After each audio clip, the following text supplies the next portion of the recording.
Howdy, folks. Welcome back to the Unqualified Film Bros podcast. Tonight we are talking about our first, correct me if I'm wrong, Ben, Stephen King adaptation, Yeah, I believe Yep. so. The Life of Chuck, or as Ben named himself, The Life of Ben, which would be a It was about me. similarly interesting movie, I think. Um, but this one is large, it contains multitudes, and we're gonna dive into it. So buckle up. Gentlemen, what do you guys think? I liked it. I thought it was a sweet movie. It was, George, I used the word earlier talking to you, it was touching. And I I really liked it. I really did. I think it was kind of just a lovely movie. And it was sad and depressing, but at the same time, but it was it was it was beautiful and it was poignant in points. Yeah. Yeah, I was Stephen King has the reputation of being a horror author, but lots of people forget that he wrote things like Shawshank Redemption and wrote the screenplay for Green Mile. This is very Yeah. much like that. It's a bittersweet sort Yeah. of you see the hope in humanity. I mean, you don't have any bad guys like Green Mile and Shawshank and Oh stuff like that, but God. it's it is a lovely movie. I loved it. Um, this is a I mean, it's a bit strange in the beginning, and then I guess it's pretty grounded after that. But you sort of understand the beginning slash the end. Um, and I honestly, yeah, I think it's a really touching movie. Um, and I think it's one of Stephen King's. I wouldn't say it's his, one of his best. It's up there, just in the terms of like it looks at the world in a different way. Hmm. Yeah, Normally, he's looking at their fears rather than their hopes and their dreams. It's a half glass, glass empty, half glass full sort of thing. This time it's half full. yeah, I couldn't agree more. I really enjoyed this. This is one of those movies that we've done, and generally, because we go every week, you see the trailers, you read about movies. This one I went in almost entirely blind. Like I saw one teaser trailer a couple months ago, but I've Even if you never. saw the teasers, I don't think It it would didn't. give you too It much. didn't tell you. It didn't tell you anything about what the actual content of the movie was. Um, Literally, it's just like it's a picture book. He's dancing. You got Mark Yeah, I saw Hamill him telling dancing. I was him, like, oh, cool. All right. And then it's written by Stephen King. All right, how does that work? Um, you know. but he has a yeah, bunch of like fantasy stuff that is much more Hmm. akin to this. It's just people love to adapt his horror stuff because that's what he's most famous for. Hmm. but this, the sentimentality, the thoughtfulness, the hopefulness.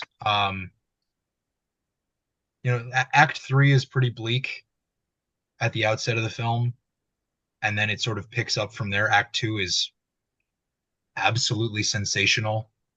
And then Act one is the bulk of the film, but it carries those themes throughout it. Um, but yeah, on the whole, really enjoyed.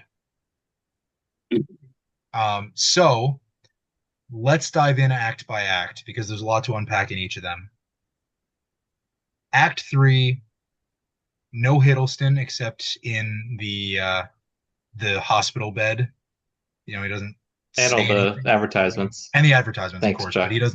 he doesn't say anything in the third act. Um, Chiwetel Ejiofor and Karen Gillan carry this one. Um, More of a science fiction piece than the rest of the film, but the themes Oh, of I mean, Thanks that's Chuck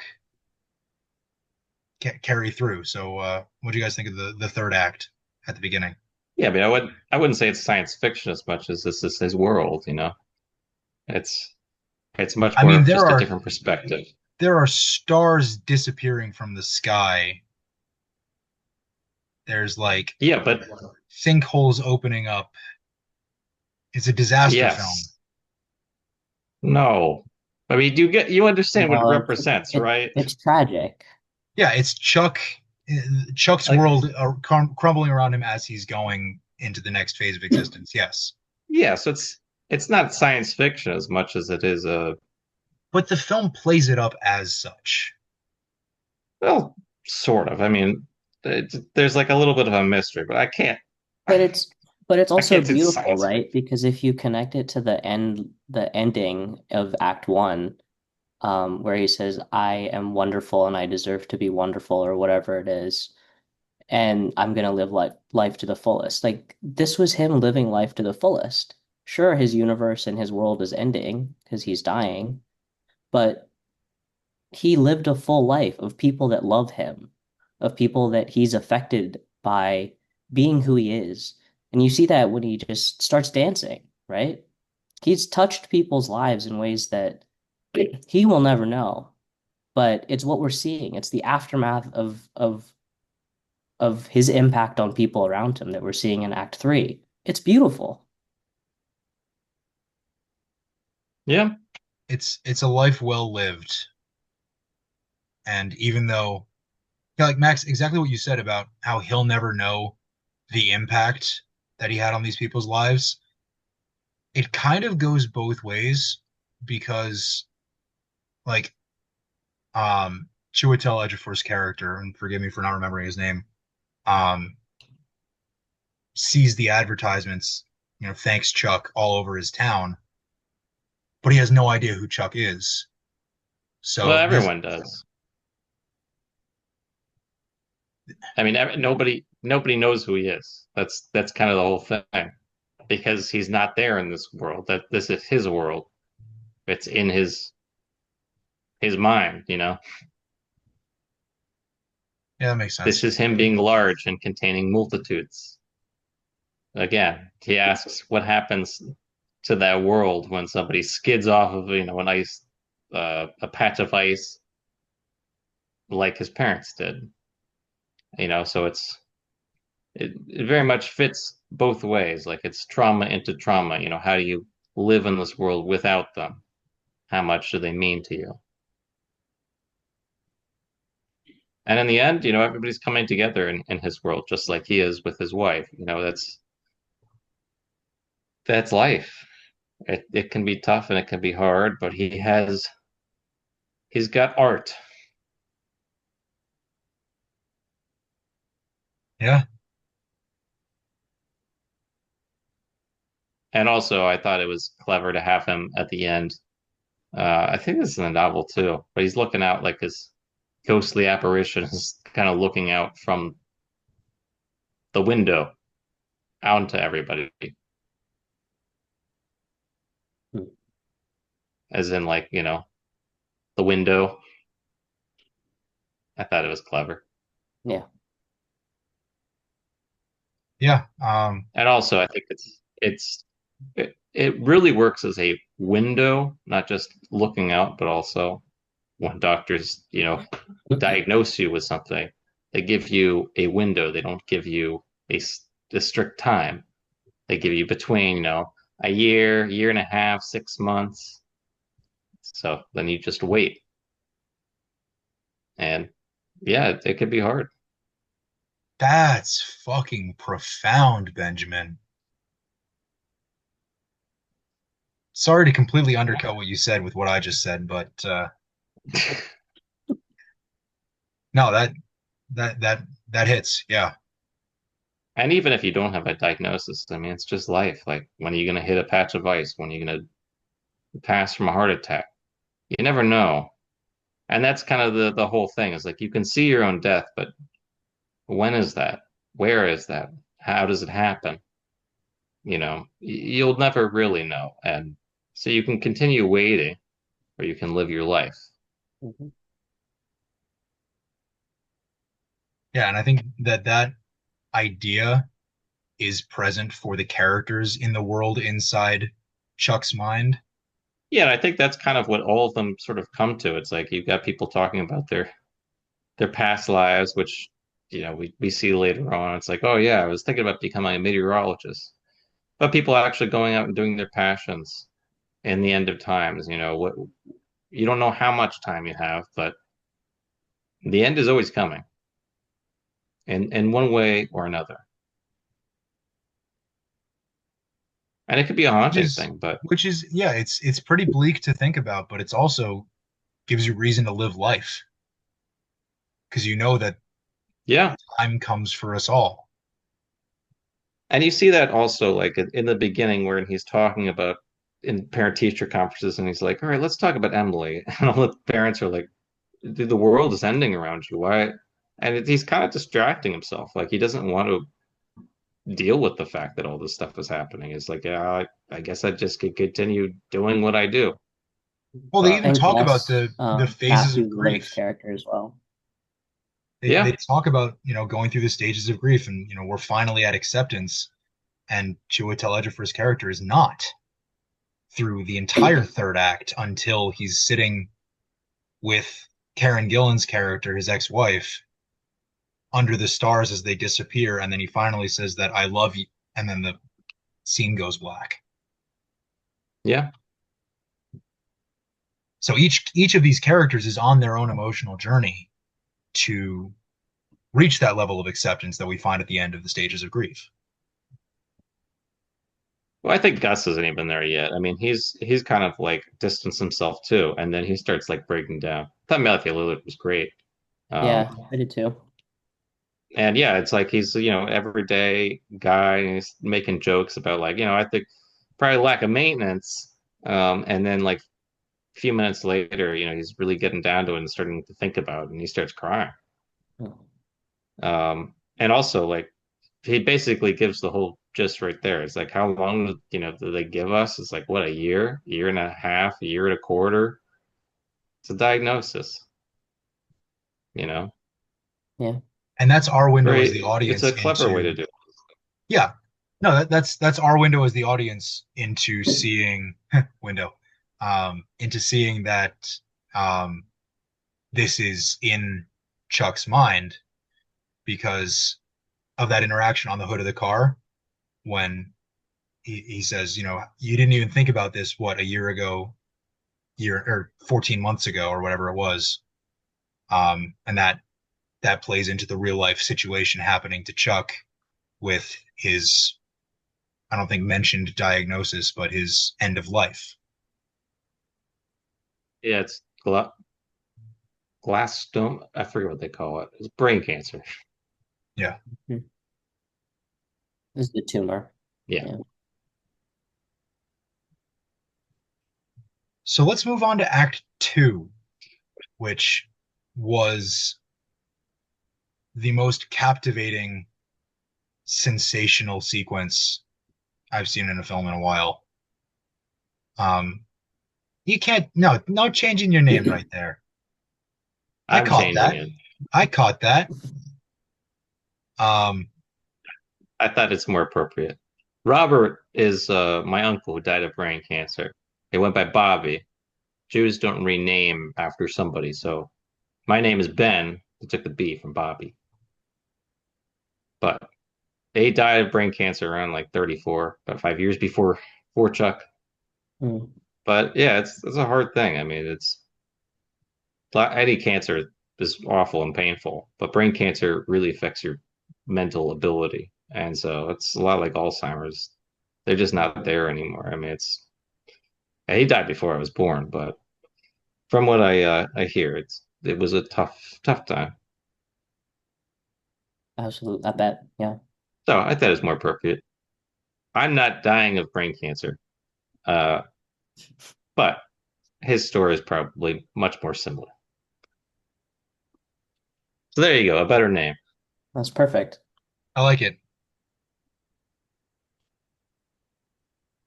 I didn't know the context, so I'm sorry that I I lashed well, out that's about why changing the name. I figured you'd ask why Bobby, but if you didn't, I just was going to give you the context. No, it's Because Bobby does not appear in this film. At least I don't think so. There's nobody named that. I don't not think that I so. can think of. Mm-mm. So Act Two where Then we we go see, back. yeah, this is Chuck in adulthood. It's our one real 20-minute experience with Tom Hiddleston acting in this movie, um, with his top billing. And obviously the music and the dance and the meditations on another form of grief, post breakup, um, which he sits on with his dance partner after the bulk of the act. Um, Act two, thoughts? Yeah, I mean it's much more short and sweet. Um, than the other parts are. I mean, the first part, Act Three, is not that long, but much more like all over the place. I would guess the This one breakdown's is like much more heat. I would guess like 35, 25, and then 50 for the three acts Yeah, that sounds about right. because it runs about a buck Um, 50. but yeah, it's short. He doesn't talk a lot. We don't get a lot of exposition. All of that comes later in his, beginning, and then you see all the inspirations for where he learned to dance, and all this stuff, and his, love with his grandmother. Also, I just realized when I saw this movie, the waiting is the hardest part. His grandmother loves rock music. The waiting is the hardest part. It's a Tom Petty song. I just figured that out. I was like, waiting is the hardest part. I was like, I know that. Don't I know that from somewhere? Well done. But yeah, I'm pretty sure. It would be too obvious if they played that in the movie, though.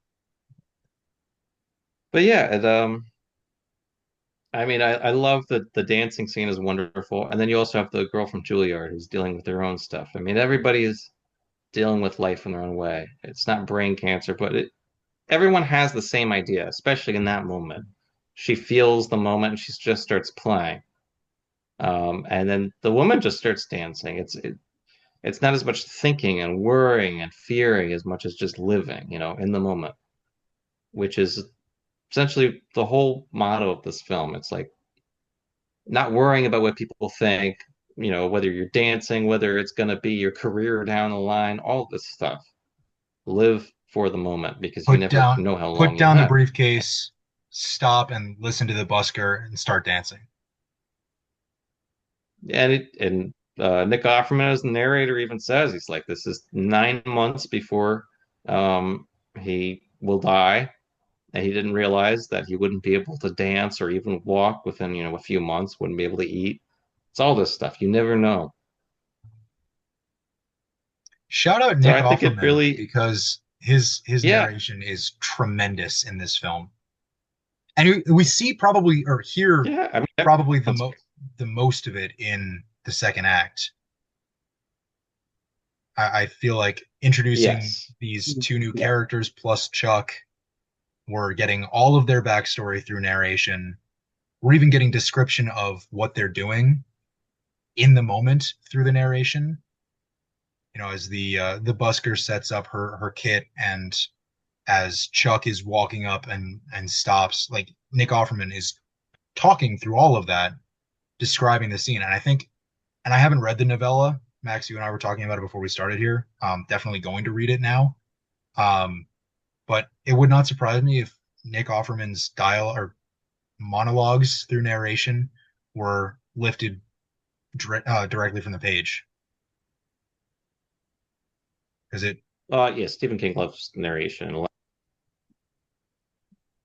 I so mean, Morgan yes. Freeman I mean, in there's Shawshank, yeah, I believe there's more. Yeah, and the best. Shawshank is a book too. Green Right. Mile, Great the only Mile. one that was just a screenplay. Is not a book. Always weird Now to he me. needs to write the Um, novelization of The Green Mile. no, I think he's good on that. No, it's like it's much harder to take a movie, especially for him, the way that he writes. They're very personal. And I don't know what inspired him to write this particular story, especially with all like the Jewish, culture in it. To my knowledge, Stephen King is not a Jew, so I don't know where he learned this stuff from. But it's pretty accurate, having Zadie and Bubby. Mark Hamill does a very convincing Jewish grandfather. He does. Um, Really does. sorry, I'm skipping ahead, but yeah, I think Act Two was beautiful, but it very much is like the life. It's like taking a scene out of his life and just looking at it to show, what he would Yeah. do. You couldn't show his entire life, and I'm glad that they chose one moment because that's the whole point, right? It's not looking at the broader It's picture. It's like a looking at that day one in the moment. life of Chuck. Yeah. It's an hour in the life of Chuck, and I think that's really special that this moment, and then obviously, like you said, Ben, we get the context with how he learned to dance and why he has this love of dance from his grandmother. Um, and And he back to that dance where he's talking and he's like, in this moment, or Nick Offerman is narrating it, in this moment, I'm wonderful, I'm great. It's that dance, it's something simple like that, but shows the joy and life comes from those moments. It's the little things. and what great dancing too. Like the Yeah, choreography, the music and the Yeah. choreography go insane. It's I so fun to wonder, watch. yeah, they learned how to like moonwalk and stuff. It was pretty impressive. Hey, it's not easy.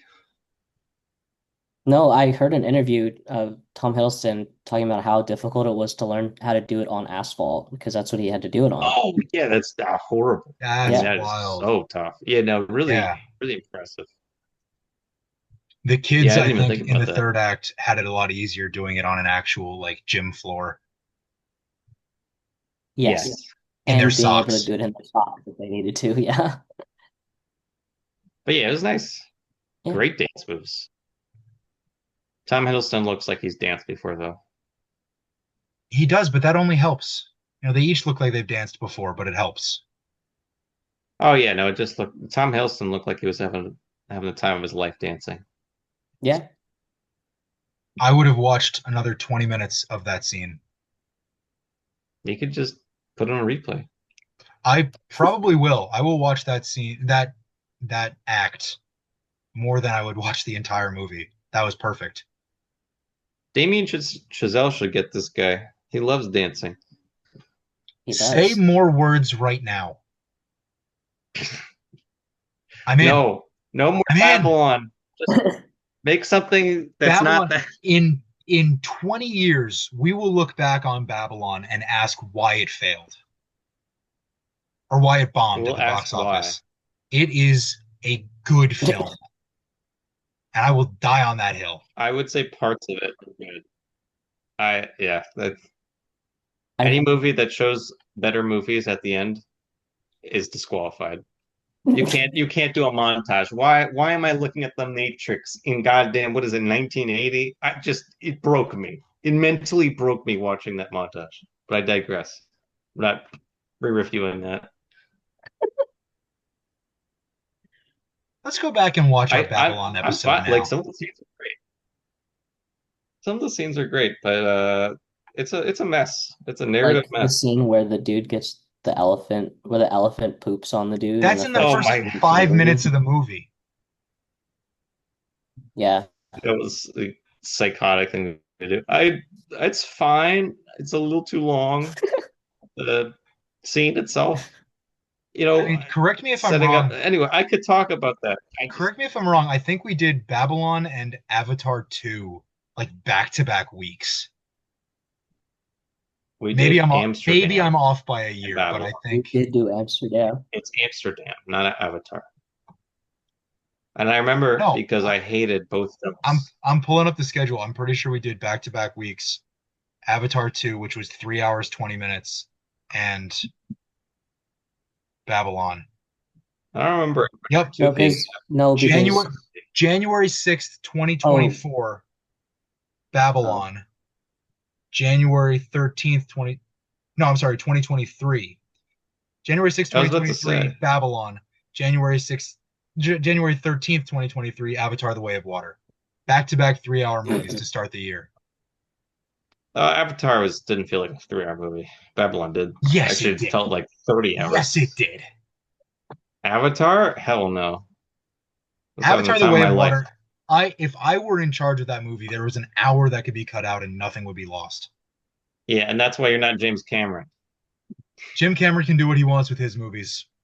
I'm not gonna. You know I'm not what? gonna engage. You know what he can do? You know what he can do, George? He can make $3 billion with that Shut movie. the fuck That's up. what he can do. Shut the fuck He up. could be the top five. He could have three of the top five best-selling movies I of don't want to all hear it. time. I don't want to hear it. I I know. don't want to I'm hear it. sorry, but math will do a lot of Math things. never But lies. one thing it will never do, George, it will never lie to you. And math is art. So let's Thank you, talk Mark about Hamill. Act And that's One. a wonderful segue into yeah, no, Act One is definitely the bulk of the film. Um, as it probably should be because it kind of sets up everything else. You see where everything's drawn from. Yeah. And it really like the other parts are much more about the motto that he sort of learns at the end of Act One, which is live in the moment. Like you can't get bogged down by Multitudes. this grand picture of things. And even like the cosmic calendar, it's like all this stuff would happen in just a second. It's like it's in those Oh my seconds God, that that you. just going back to Act Three for a minute. That phone conversation between Chiwetel and Karen Gillan, That was tremendous. quite good. I I love really the enjoyed that. I think it's probably pretty hard to have shot it the way that they did with the clock, having them deliver each line between them. That Uh, I thought that was cool. yep. Yeah, I thought they were going to stop at a certain point because it would be too hard, and then they just continued going. you do what you have to do to get the shots you need. That's filmmaking Hey, for you, also Stephen King was on the set of this film like a lot, as probably he like should have been. most He of the deserved to days. be. Oh no, but he normally hates directors. He doesn't show up. But Mike Flanagan he loves, Makes and sense. um and the I guy like that Mike did Flanagan. Green Mile and Shawshank. I can't remember his name. Is that Frank Darabont? Yes, yeah, that's Frank Darabont. So yeah, other than that, he hates everyone. Hates Stanley Kubrick. Hates everyone. Um, just despises them because he does not feel like they. And to his credit, this is a film, and most of Mike Flanagan's stuff has always been filled with that horror, but also like wholesomeness and humanity in it. Hmm. A lot of the way that people have always adapted Stephen King stuff has been much more of the horror centric. Like, I mean, The Shining was always a personal tale, and to him, Stanley Kubrick butchered it, even though it's held as like, one of the greatest horror films. It wasn't his story in his mind. So, yeah, he could show up to any set, but a lot of directors wouldn't listen to him, even though his stories. Mike Flanagan, he gets the full seal of approval to adapt anything he wants of his, and Stephen King will work with them and just show up. They worked on Doctor Sleep together, which was a hard one because Stanley Kubrick did not Yep. blow up the hotel, and in the book, the hotel was blown up. So they fixed that. They just blew up the hotel at the end of Doctor Sleep. Make But it yeah, And I happen. mean, Rebecca Ferguson's in it too. oh yeah, she was great. Yeah. Love me some Rebecca Ferguson. Ilsa Faust She's deserved freaky. better. Well, not in that movie. She's terrible in that movie. She's a horrible person. Yeah, she's evil. Yeah, like straight evil. Yep. They But could never she make looks me good hate with you, a hat. Rebecca Ferguson. They could never make me hate you. She looks good as an evil person. I believe you. Uh, Not hard for her to look and good. Mark Hamill, great Yes, Act addition One. to Mike Flanagan's arsenal. He first Mike Flanagan uses like all the same people if he can get them. So Mark Hamill showed up in the fall of the House of Usher. He's very good in that. And this one, he's great. I mean, it's very believable that that guy is a Jewish grandfather, which sounds easy, but is not. If you're Jewish, you could tell.